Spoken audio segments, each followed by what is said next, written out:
right, fans, and welcome into Dr. Gangrene Presents. I'm glad you decided to join me here for another terror tale because I've got a good one for you this week. Now, this week's episode is a real shocker when a good Samaritan goes for the ride of his life. I call this story The Girl on the Road.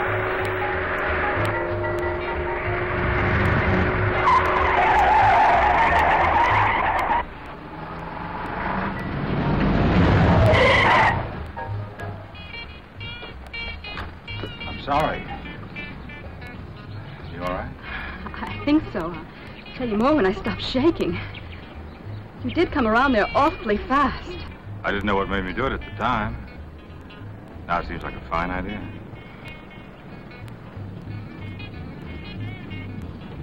Trouble? My car won't start. Let's have a look at it.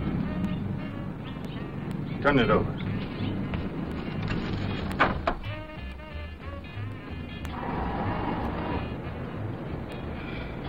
Battery okay.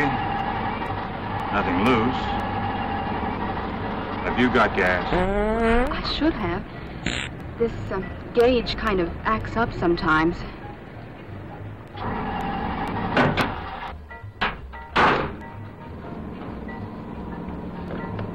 As you say, gas gauges act up sometimes.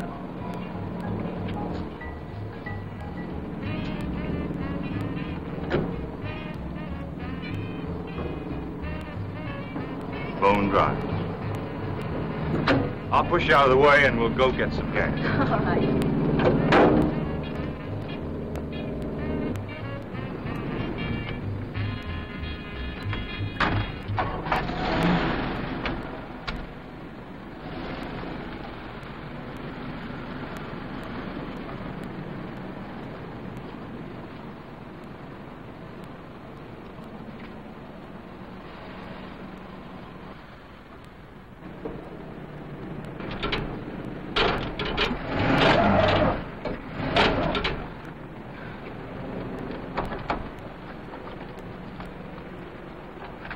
No, I'm sorry. No harm done.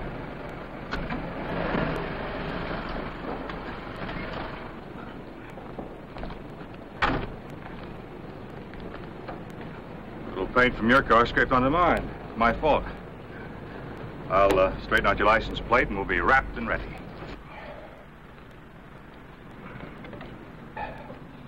LK333. Meet 5H3872. That ought to serve as a proper introduction. Get in my car. I'll drive you to wherever you want to go. I'm John Prescott, Boston. I'm Lila. Yes, sir.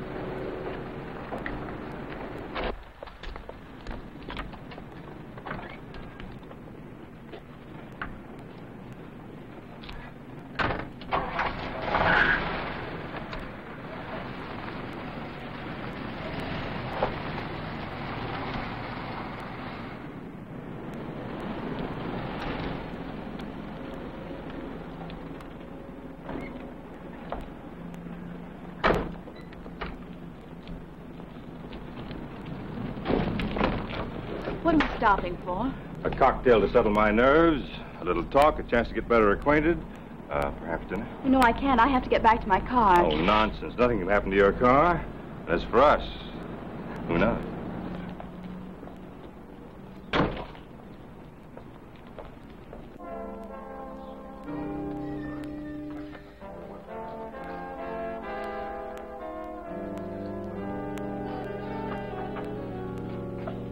Good evening.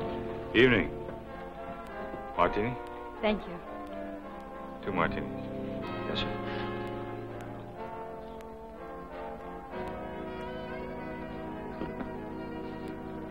Does he know you? Perhaps. I used to live around here. No trouble, no complications, no husband in the offing? Oh, no, nothing like that. Then let's have at it.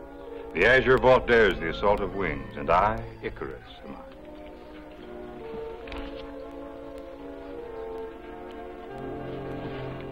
Thank you. To a lovely lady.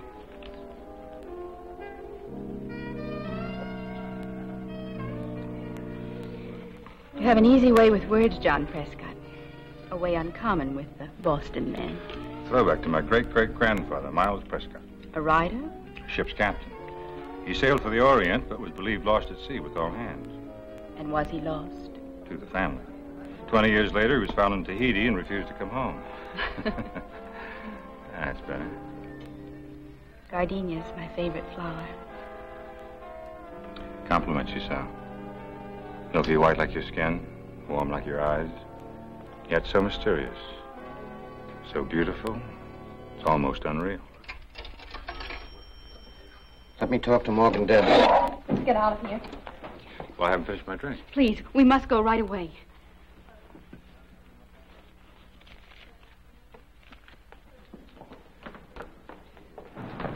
Hurry, please. What's it all about? Later, let's just get out of here now.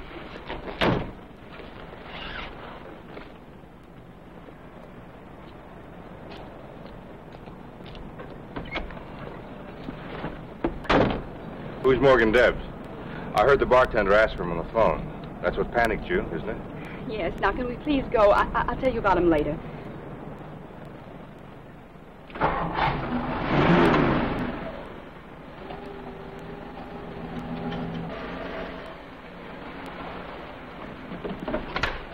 Wait a minute. You were going to tell me something, but you haven't said a word since we left the cafe except pull in here. Now, what about it? You're in trouble, aren't you? Yes, but there's nothing anybody can do about it. Maybe there is. I, for instance, am quite a remarkable fellow. Tell me, who is Morgan Debs? I can't talk about it here. Please drive away or I'll be in more trouble. I don't see how that's possible. Look at you, you're scared to death. Now, calm down. Tell me the trouble. We can work something out together. Make up your mind to it, because I'm not leaving until you do. All right. There's a road down the highway that leads to Lookout Point. I'll meet you there at 9 o'clock. Please be satisfied with that. No brush off. Promise? I promise faithfully. All right, then. Lookout Point at 9 o'clock. You be there. I'm coming after you, Morgan Debs or no Morgan Debs. I'll be there.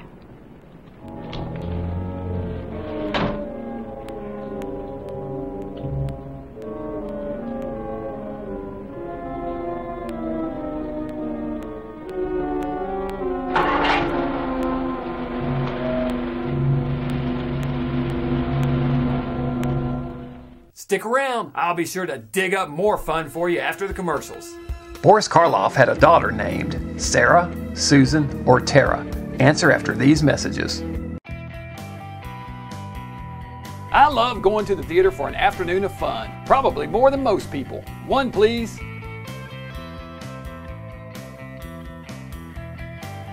But one thing that's not fun is distractions during the movie.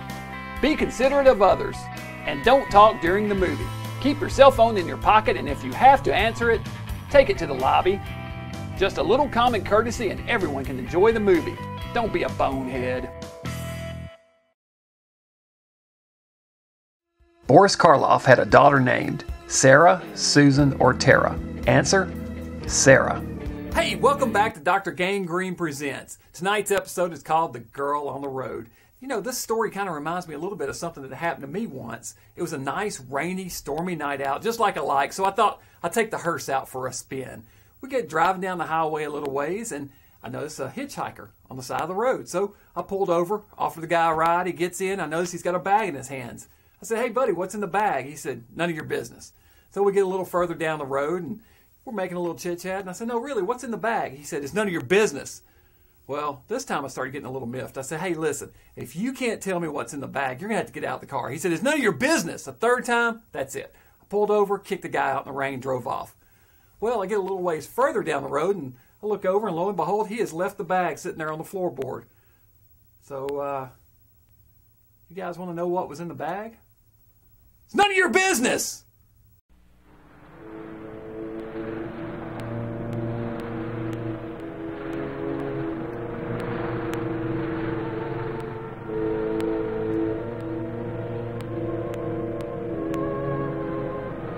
Good girl. You made it. I said I would.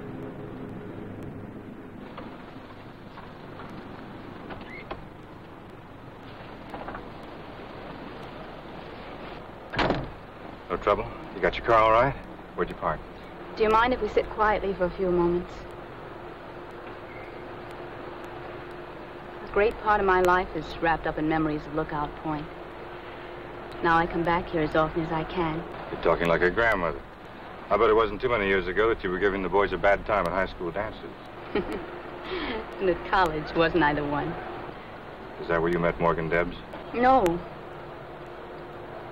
Morgan's a much older man. I suppose we have to talk about him. If I'm going to help you. And I'm determined on that point. Then listen carefully, John Prescott. This spot, Lookout Point, was my favorite place in the world. It was here that I brought all my problems, and here that I came to celebrate my small triumphs. Then one night, something terrible happened.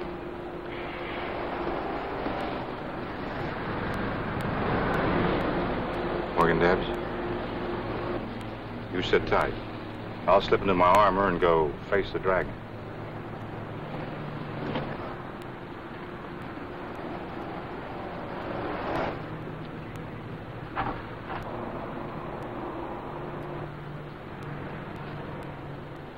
Mr. Prescott? Do I know you? I think you've heard of me. I'm Morgan Debs. I've heard of you. What are you doing up here? Delivering a message, Mr. Prescott. The young lady you're expecting will not be here. She agrees with me it is advisable for you to go on your way and make no further effort to see her. Why didn't the young lady give me the message herself? As I said, she will not be here. I don't know where you're getting all your information, but you're fouled up tonight. She's been here for the last 15 minutes. Lila?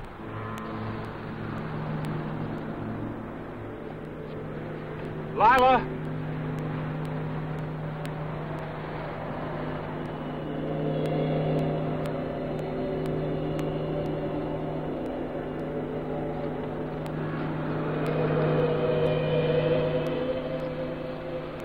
She was here a minute ago. What did you do to her? Nothing. I haven't moved from this car, as you very well know. You didn't have to. You've got a hold over her. She's scared to death of you. Why? Steady, Charles. We have no quarrel with Mr. Prescott. Now, why don't you just drive on and forget what happened here tonight? Why don't you tell me why I should? Now remember, Charles, steady. A man can't lose a beautiful girl in the woods and just forget about her. Even if I assure you that she's all right? Then you do know what happened to her. Yes, I know. Well, at least tell me where I can reach her so I can call her or send a note or send flowers. I can't just run away like this. I'm afraid you'll have to, Mr. Prescott. Now, so far, no harm has been done. But if you persist pursuing this matter, innocent people will be hurt. Now, you don't want that to happen, do you? Of course not. But on the other hand, I don't want to go through the rest of my life wondering what this is all about. I'm afraid you have no alternative. Now, just drive on, and I'll take care of everything here. Put me in an awkward position. You put yourself in an awkward position. I'm trying to get you out of it.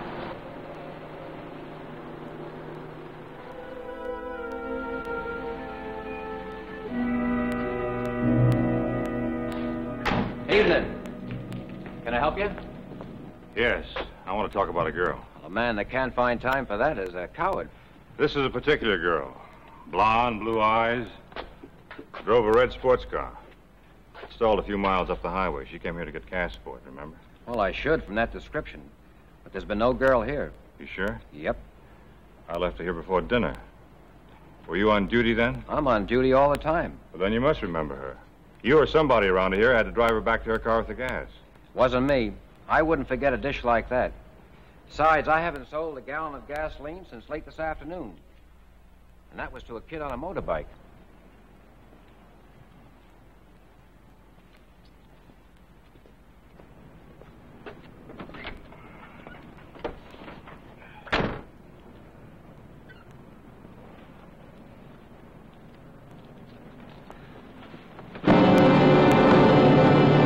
Stick around. We've got more scares after these messages. Ooh. In 1932, Karloff starred as Imhotep in what film? Answer after these messages.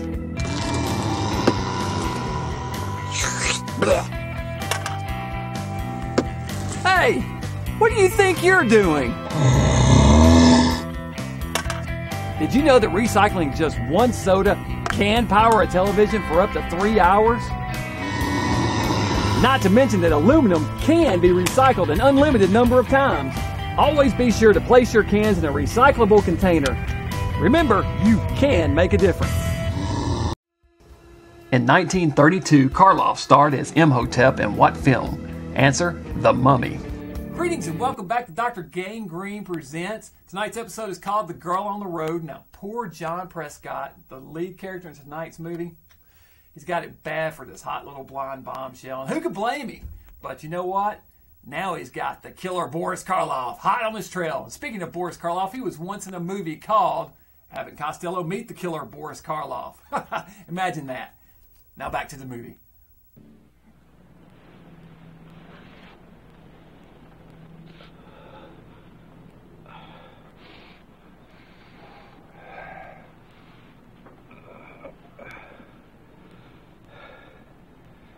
Thanks.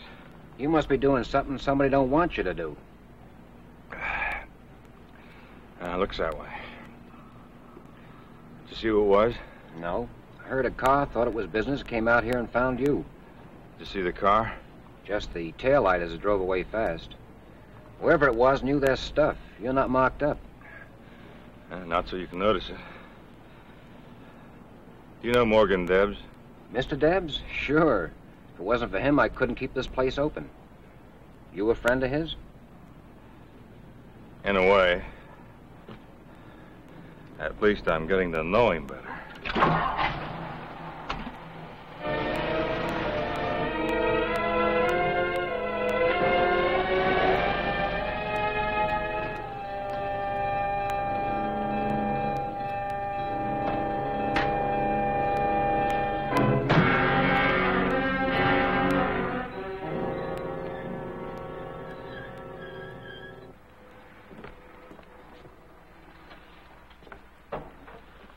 Sorry, mister, we're closed.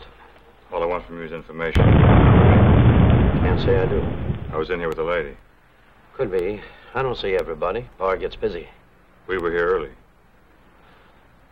You wouldn't forget her. Beautiful blonde. Who was she? You say you were with her, don't you know? I'm trying to be very patient with you. We sat right there, ordered 2 martinis. You recognized the girl, went to that phone and called Morgan Debs. Who's Morgan Debs? Quit clowning. The girl and I both heard you ask for him. All right, so I called Morgan Debs. A lot of people call him. He's a big man. The girl got scared when she heard his name. Why? Why don't you ask Morgan Debs? I'm working up to him right now. I'm asking you. I don't know.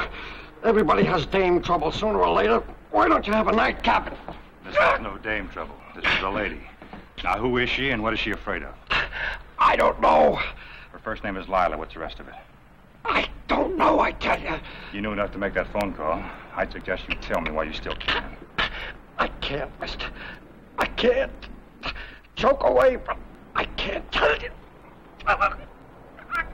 Kirby! Lila Kirby. Does she live around here? She did.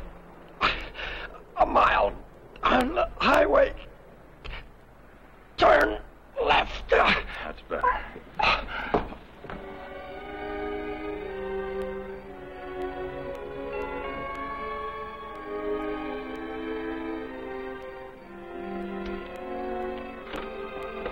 Mrs. Kirby? Yes? I'm John Prescott. I hate to bother you at this time of night, but it's important that I talk to you. About what, Mr. Prescott? Your daughter. Come in, young man. Now, what about my daughter? I was with her tonight. She left me. Well, that is, we got separated somehow. I wanted to make sure she was all right. Of course she's all right, Mr. Prescott. John Prescott. How nice of you to bother. She's up in her room. May I see her for a moment? Well, it's awfully late, isn't it? Yes, and I apologize for intruding, but it's very important. If you'll wait in the study, I'll tell her you're here.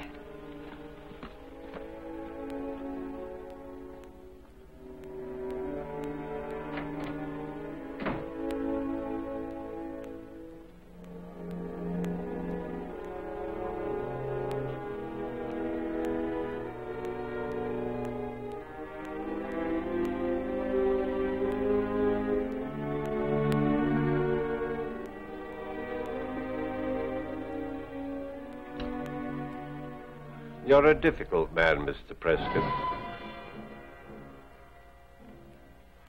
That's what my mother always said. Beat him, she said, and he's stubborn as a mule. Wheedle him, and he's yours. I'm sorry about the beating. Very artistic job. I told Charles to keep an eye on you, that's all. May I try a little wheedling, as your mother used to say? It's too late for that. I talked to Mrs. Kirby. She's gone upstairs to get Lila. She won't be back, and Lila's not upstairs. She's dead. Dead? She went off Lookout Point 3 years ago in her car. Was killed instantly. Well, that's impossible. I was with her tonight. I talked to her. What kind of a joke is this? No joke, unfortunately. Here. Read those. Go on, read them.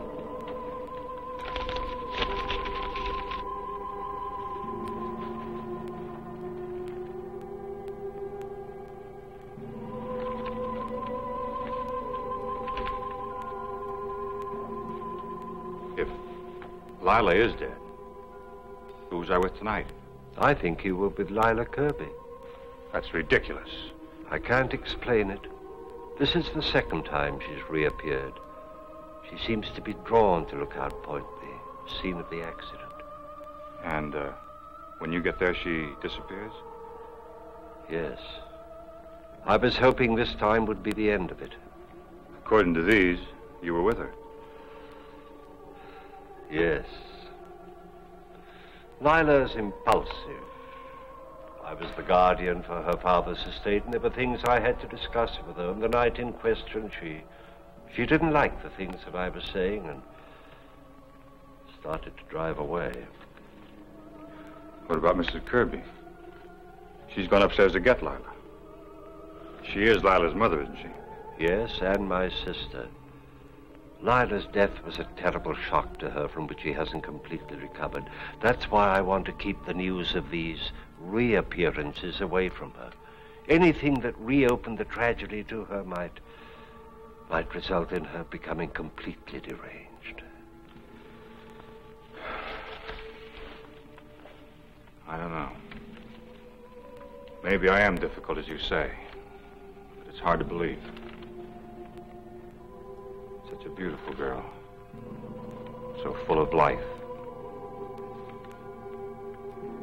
I met her this afternoon. Her car was stalled on the highway. Turned out she was merely out of gas. What kind of a car was it? A red sports car. Low, rakish. Just the kind you'd expect her to drive. That's Lila's car, all right. But it's been lying at the foot of Lookout Point for 3 years. Hardly seemed worthwhile trying to have it towed away. Now you understand why I didn't want to tell you anything of this.